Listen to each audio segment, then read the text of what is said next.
car show was filmed at an MOT station, I think in St Albans. And every year they lock it down for 12 weeks. And they were just gearing up to go for their whatever season. And the premises where they were had a problem. It felt like they were maybe holding them to ransom, they wanted more money, or something was happened about the premises. When Ant Anstead joined Wheeler Dealers in 2017, he faced a tough challenge replacing fan favorite Edd China.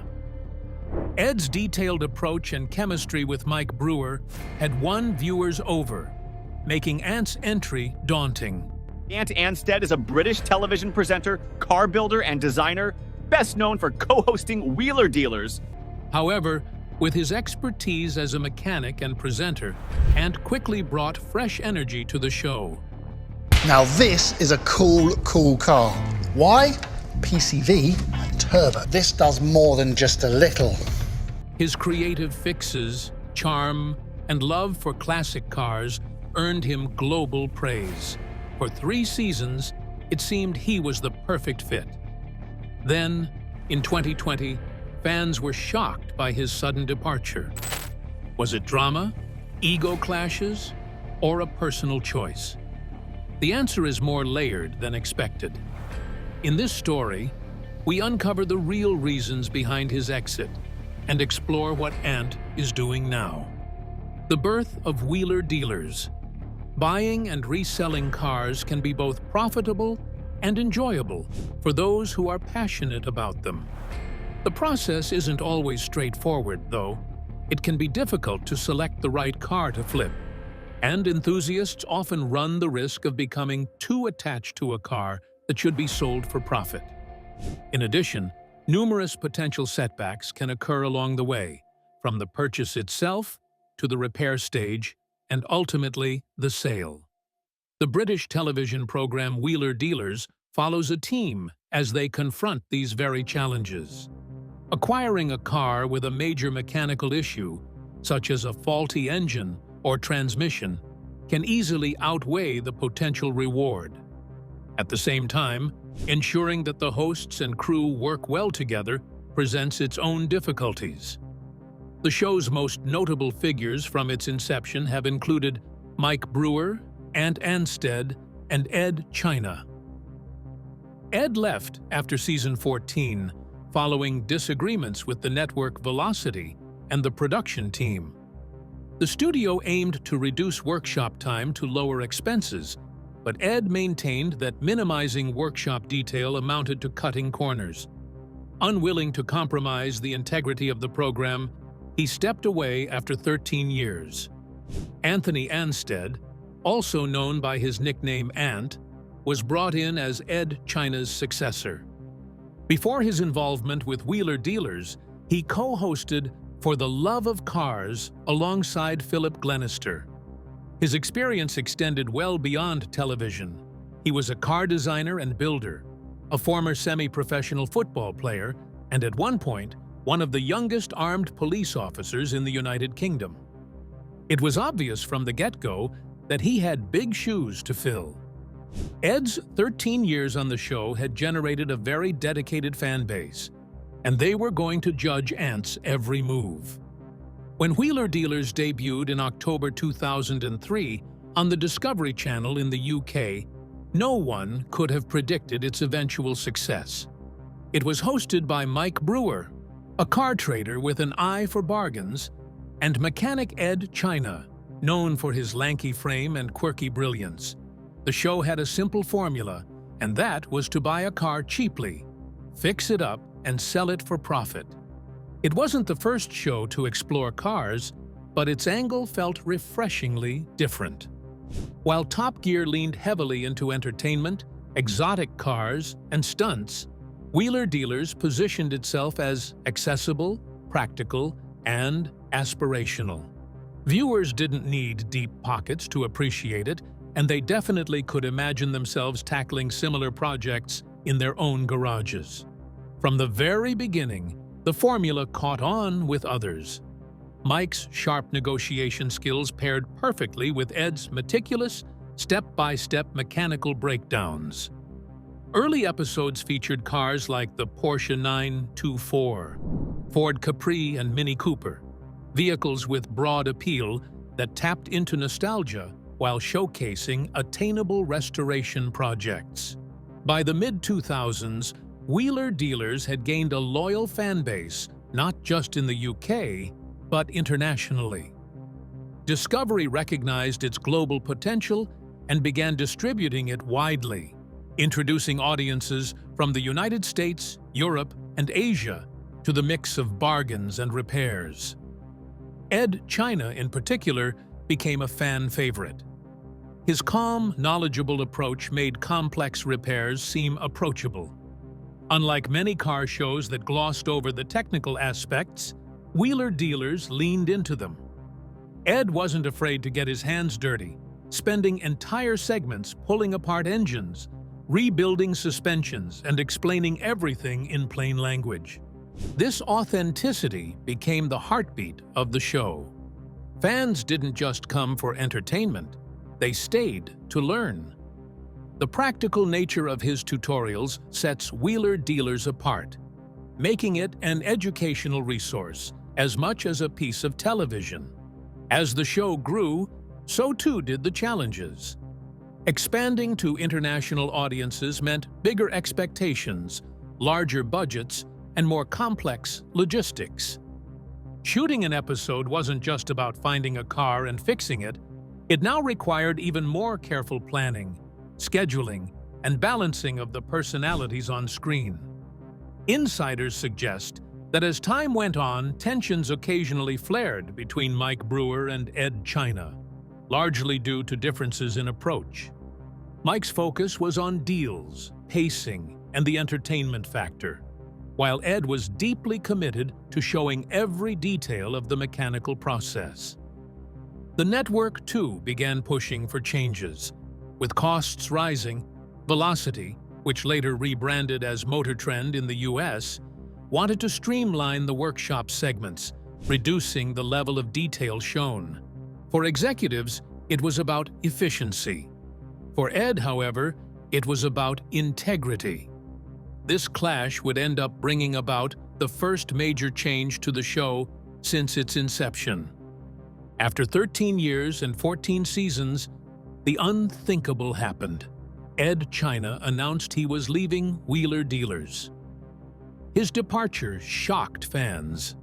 For many, he was the soul of the show, and the thought of carrying on without him seemed impossible.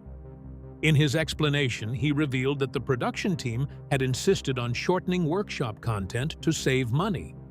He believed this would compromise the quality and authenticity that made the show special. Cutting corners, as he put it, wasn't an option. Instead of bowing to pressure, he chose to walk away. This created a massive void.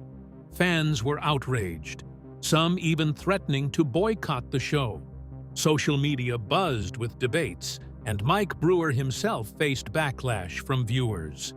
According to motoringbox.com, Mike faced harassment in his day-to-day life following Edd China's departure from the show. He explained that the fallout extended far beyond himself.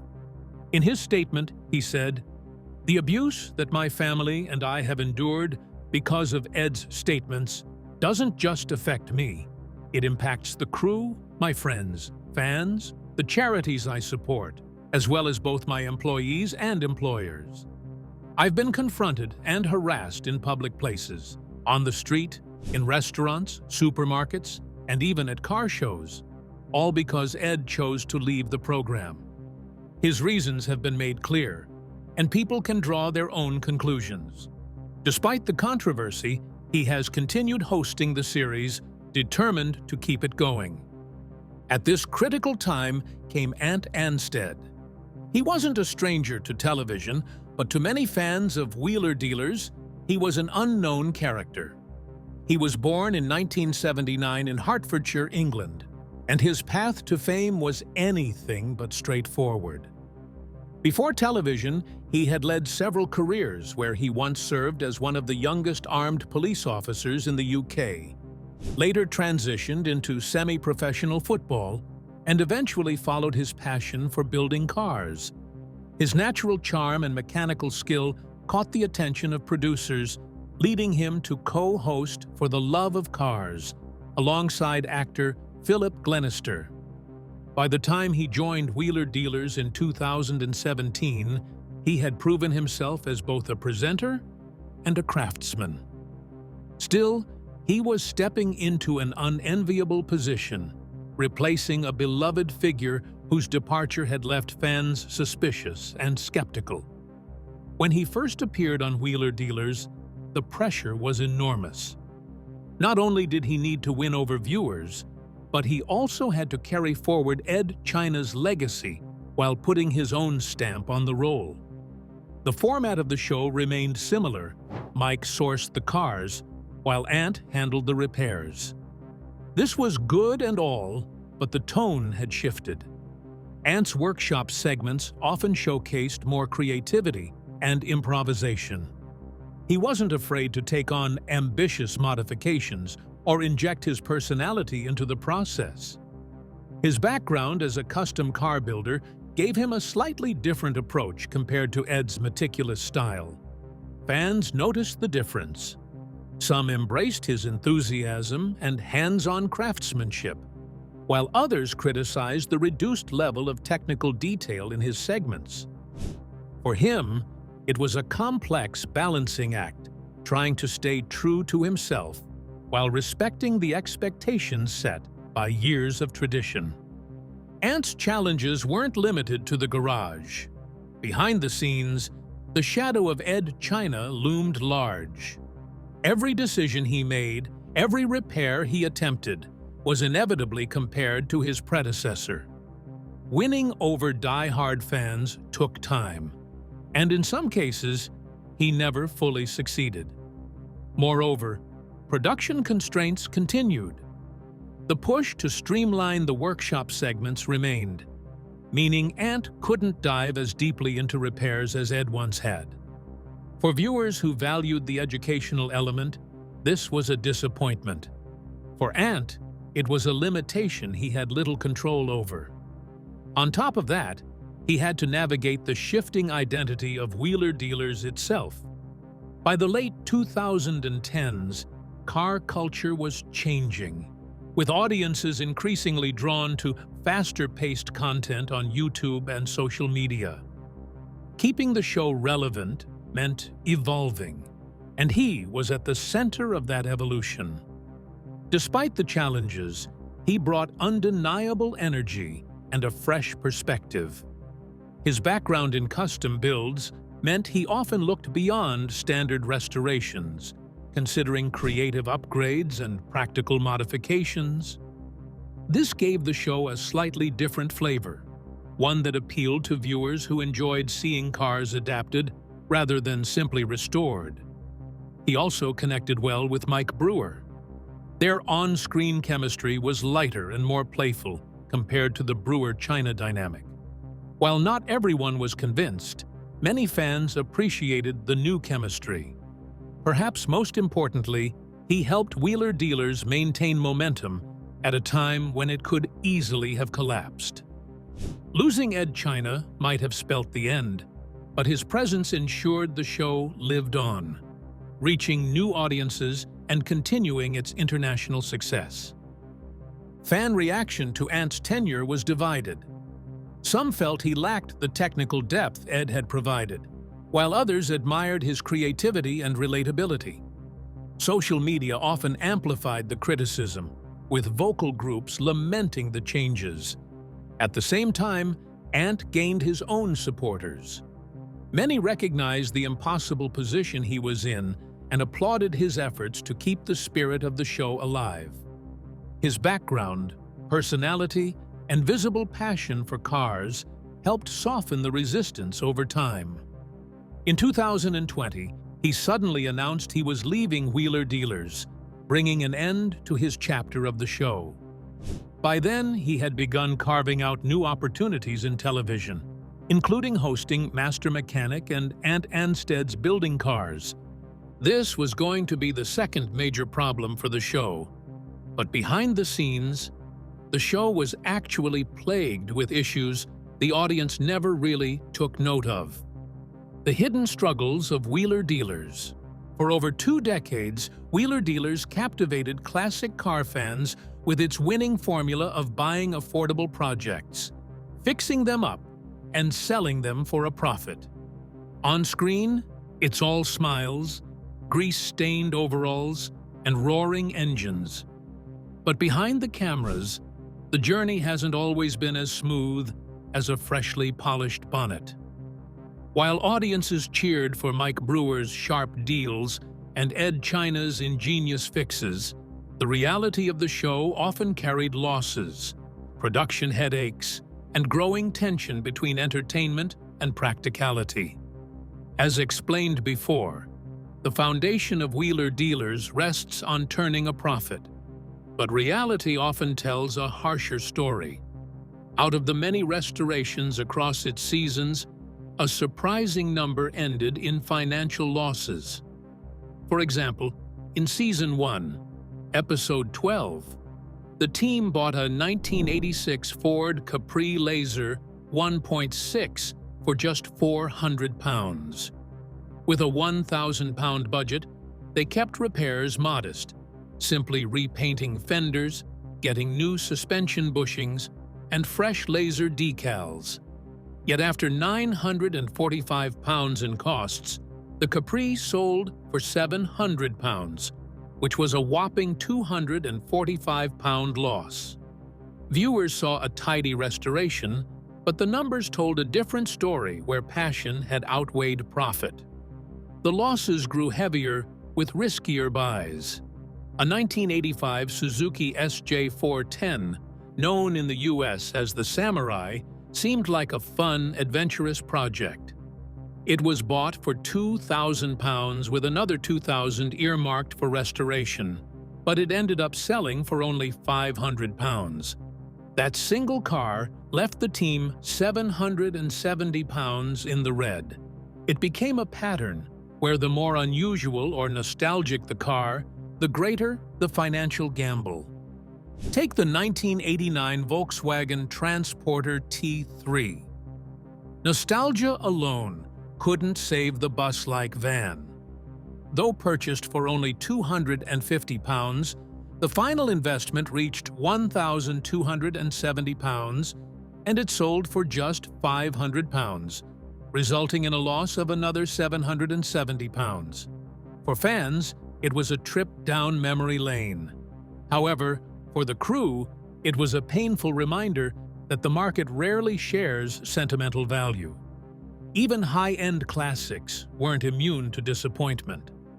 In Season 7, the team tackled a 1987 Mercedes-Benz 190e 2.0 3-16 Cosworth, a car forever tied to Ayrton Senna's legendary Nürburgring victory. It seemed like a surefire investment involving a motorsport icon with pedigree. But after buying it for £2,700 and pouring in £885 worth of fixes, it sold for £1,500, £85 less than the restoration cost. A painful lesson that prestige didn't always equal profit. The 1989 Range Rover Series 1 Vogue SE followed the same theme. Despite investing in a roof lining, gearbox servicing, and a new tailgate, the team lost £35 on the project. While that seems minor, it showed the constant pressure they were under, where even small losses eventually gnawed at the show's central promise of profit through passion. Some cars became emotional burdens. The 1999 Jaguar XK8 convertible was one such case. Bought for £6,000 with repairs that swelled to £10,075, it eventually sold for £10,000. The £75 loss was minimal, but the episode revealed something deeper. Sometimes, the mechanics fell in love with the cars themselves. The XK8's gentlemanly charm tugged at their hearts, making it hard to view it as just another flip. The most infamous heartbreak came with the 1975 AMC Pacer. Purchased for £3,509, it ballooned to £8,093 in restoration costs. When sold for $4,989, it left the team nursing a staggering 3,107-pound loss. The pacer was quirky, iconic, and even comedic, but it exposed the cruel reality that some cars simply aren't financially viable, no matter how much effort goes in. The growing gap between storytelling and authenticity ultimately played a role in Edd's departure. Fans were shocked, but those close to the show weren't. The stress of balancing TV drama with mechanical honesty had been mounting for years. Despite the setbacks, Wheeler Dealers scored some impressive victories that kept morale afloat. The 1974 BMW 2002 Tii became one of the biggest success stories. It was bought for £4,990 and restored for £13,813. It sold for £23,415, yielding a hefty £9,065 profit. Similarly, the 1968 Lotus Elan S4 netted £5,015 in profit after extensive upgrades, proving that meticulous work could pay off big. The 1982 DeLorean DMC-12 was another highlight. With its stainless steel panels and movie magic aura, the team spent £14,715 on restoration and sold it for £20,500, banking nearly $6,000 in profit. Still, the repeated financial losses weren't just numbers on a spreadsheet. They carried emotional consequences. Each project meant hours of labor, late nights in the workshop, and hopes pinned on the final sale. Losing money felt like a personal defeat. For Mike Brewer, the pressure was doubled, and yet he had to maintain the on-screen persona of the ever-confident Wheeler dealer, even when the deals went south. Tensions occasionally spilt over, particularly when fan backlash grew. Viewers often criticized fake profits or questioned the real-world feasibility of certain builds. For the crew, already stretched thin, the criticism stung. They weren't just fighting mechanical battles in the garage, they were also fighting to defend their integrity in the court of public opinion. At its heart, Wheeler Dealers was always more than a financial exercise. It celebrated the love of cars, the thrill of restoration, and the joy of breathing new life into forgotten machines. Yet the behind-the-scenes reality showed the difficulty of turning that passion into sustainable television. Producers demanded drama, fans demanded authenticity, and the cars themselves often demanded far more time and money than anyone could predict. The 1956 Citroën HY van raised this conflict. It consumed an eye-watering £19,000 in restoration costs against a £6,000 budget, eventually selling for £23,000. The £4,000 profit looked respectable on paper, but in terms of time, effort, and stress, it was one of the most draining projects in the show's history. To viewers, it was a charming French icon reborn. To the crew, it was a logistical nightmare. Basically, behind the polished edits and enthusiastic banter, Wheeler Dealers had long carried the weight of conflicting demands of profit versus passion. And this tension was just one thing Ant had to deal with.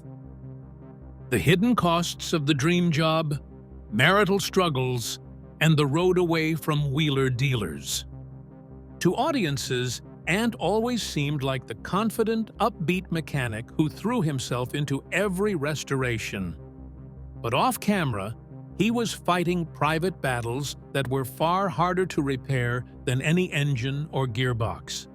At the heart of it all were his marital problems and a personal drain that bled into every corner of his professional life, and eventually played a decisive role in his departure from the show. Ant married Louise in 2005, long before international television fame was on the horizon. Together, they raised 2 children and built what appeared from the outside to be a grounded, happy home life. For years, Louise supported his work, whether it was his early days building cars or his growing profile on British TV. Sadly, cracks began to show once his career demanded more travel, more filming, and more time away from the family home. By the time Wheeler Dealers shifted its production base to the US, the pressures were undeniable. Long absences strained the marriage, and while he tried to balance being a father and husband with the non-stop commitments of the workshop and studio, the distance ate through their bond. In 2017, as he was climbing into the international spotlight, his marriage was unraveling behind closed doors. The divorce was finalized in 2018, and though the details remained largely private, Ant later admitted just how devastating it was. The dissolution of a 13-year marriage is never clean, but for someone whose life had become increasingly public, the emotional fallout was amplified by scrutiny. He was left to rebuild, all while cameras continued to follow his every move. For him, one of the most painful consequences of divorce was distance from his children. While his career required him to be based in California for filming, his kids remained in the UK with their mother. Suddenly, the simplest aspects of fatherhood, school runs, family dinners, and bedtime routines became luxuries he could only enjoy during rare trips across the Atlantic. That emotional tug-of-war wore him heavily. Friends and colleagues noted that while he brought energy to the workshop, there was always a lingering sadness beneath the surface. The cars may have offered a temporary distraction, but they could not fill the void of being away from his children. In interviews, Ant has described the guilt he felt over missing milestones and moments that no job, however prestigious, could ever replace. It was a cruel irony that the very opportunity that secured his financial stability and career recognition was also the reason he was pulled further from the life he most valued. Unfortunately, this was not the end. If his first divorce was difficult, his next high-profile relationship exposed him to a level of public attention he had never experienced before. After moving to the US, Ant began dating Christina Hack, star of Flip or Flop. Their romance, beginning in 2018, quickly became tabloid fodder. The pair were frequently photographed, written about, and scrutinized as though they were part of a celebrity soap opera rather than 2 people trying to build a blended family. When their son was born in 2019, he embraced fatherhood again with visible pride. But soon after, cracks appeared.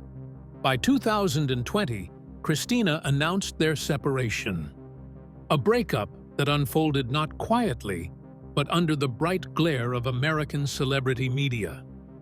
Ant, still raw from the breakdown of his first marriage, now found himself enduring another heartbreak in the most public way possible. The toll was immense. At one point, he admitted on social media that he had hit rock bottom, describing feelings of deep despair in the wake of his separation. He sought therapy and spiritual guidance to cope, but the reality was unavoidable. While he was expected to perform for the cameras on Wheeler Dealers, inside, he was grieving another fractured family. The workshop, which was once a place of joy, increasingly reflected his internal battles. On set, he remained the professional audience expected, hands-on, inventive, and enthusiastic. Yet those who worked closely with him could see the fatigue in his eyes. The long filming schedules, the pressure to deliver profitable restorations, and the knowledge that his personal life was crumbling created an emotional storm. Even minor frustrations like a rust problem that ran deeper than expected, or a budget that slipped into the red, carried big weight when paired with the turmoil at home. Every setback in the workshop mirrored the instability in his private world. More importantly, the constant travel and commitment required by the show left him little space to heal. While viewers saw neatly edited episodes with tidy conclusions, Ant was often carrying invisible wounds through every scene. By 2020, he stepped away from Wheeler Dealers. Publicly, the departure was framed around creative opportunities and new projects, such as Celebrity IOU Joyride. But for Ant, the reasons ran far deeper.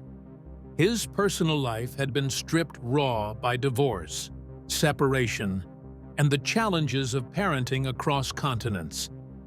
The emotional energy needed to hold together a high-profile television career while rebuilding his family simply wasn't sustainable.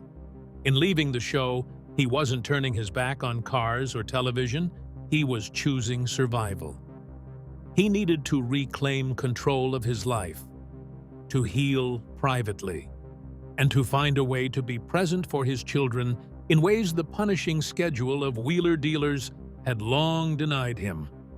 Wheeler Dealers was about to lose another main character for the second time, but like Ed, this was what Ant thought was best for him. Since then, Ant has spoken candidly about his struggles and the steps he's taken to recover. Therapy, self-reflection, and deliberate time away from the constant churn of television production have all played roles in his rebuilding process. He has emphasized the importance of mental health, sharing his journey with honesty in a way that resonates with fans who admire his vulnerability as much as his craftsmanship. His story was a lesson that fame and success often carry hidden costs. To outsiders, Ant had it all: a dream job, recognition, and opportunities most mechanics would envy. But the reality was far harsher. Marital breakdown, family distance, and public heartbreak eroded the very foundation of his life. In the end, Ant Anstead's departure from Wheeler Dealers was about much more than career choices. It was about a man recognizing that his personal life could no longer take the back seat to professional demands. Behind the laughter, grease-stained hands, and finished cars, he was a husband, father, and partner, struggling with loss, distance, and heartbreak. His marital problems didn't just shape his off-screen identity, they were a critical factor in why he eventually walked away from the workshop lights. Perhaps that is the greatest reminder his story offers, that while cars can always be rebuilt with the right parts, the restoration of a personal life requires something far rarer, and the courage he had to step back, let go, and start again is one that is rare, but ultimately more fulfilling. What do you think of his choice, and will he be missed on the show? Let us know in the comments below. Thanks for watching. To enjoy more exciting videos, click play on the video on your screen. And don't forget to like, subscribe, and hit the bell so you get notified when a new video is released.